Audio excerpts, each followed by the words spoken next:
আসলে এই প্লেয়াররা না থাকলে ওটা আসতো না বা ইও না। যেহেতু আমি অভিভাবক হয়ে যদি আমি আমাদের সন্তানদের একটা কথা বলি, তার রুমে বলা যায়, প্রকাশ্যে পাবলিকে এরম বলা ঠিক না। আমি প্লেয়ারদের পক্ষে ছিলাম, আছি, থাকবো। এতে আমাকে দালাল বলেন আর যাই বলেন, আলহামদুলিল্লাহ। বাংলাদেশের একমাত্র স্মার্ট সিটি বসুন্ধরা এখন আরো নিরাপদ, আধুনিকতায় আরো এক ধাপ এগিয়ে। কেননা প্লেয়াররা না থাকলে ক্রিকেট বোর্ড থাকতো না। যেহেতু ক্রিকেট বোর্ডে অনেকে আছে, তারাও কিন্তু ন্যাশনাল সাবেক ক্রিকেট প্লেয়ার, তারা কিন্তু এরমভাবে কোনো বা করে নাই। প্লেয়াররা যে সিদ্ধান্ত নেবে সেই সিদ্ধান্তই আমরা অটল থাকবো ইনশাল্লাহ। ম্যাডাম খালেদা জিয়া মরার পরে কিন্তু ওই ম্যাচটা কিন্তু পরবর্তীতে বিসিবি 4 তারিখে দিয়েছিল।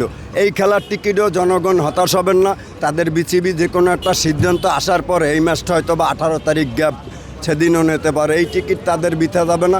খেলাটা হয়তো এই এক খেলা গরিষ্ঠ করে দিয়েছে এক নাজমুল ইসলাম স্যার। আজকের ম্যাচটা কেমনে, যে প্লেয়াররা এত হেলে বা এত কিছু করে তাদের অপমান্য প্রকাশ, সেটা কেমনে মেনে নেবে? এটা তো আপনি বা আমি প্লেয়ার হলে মেনে নিতাম না। সে প্লেয়াররাও তো মানুষ, তারাও তো আর মানুষের বাইরে না, তারাও তো যে কোনো পরিবার থেকে এসেছে, তারাও তো প্লেয়ার। অনেকে, যেহেতু আমিও তো ক্রিকেট প্লেয়ার হতে চেয়েছিলাম, কিন্তু তো হয়নি, কপালে লেখিনি। বা এই জায়গাটায় প্লেয়াররা কিন্তু 1-2 দিনে আসে না, অনেক পরিশ্রম করে আসে, রাত দিন 24 ঘন্টা পরিশ্রম করে। অনেকে ক্রিকেট একাডেমি আছে সারা বাংলাদেশে, লক্ষ লক্ষ মানুষ কিন্তু প্র্যাকটিস করে। এই দিয়ে কিন্তু অনেক কোচদেরও রুজি চলে, কিন্তু সবাই তো আর হতে পারে না। অনেক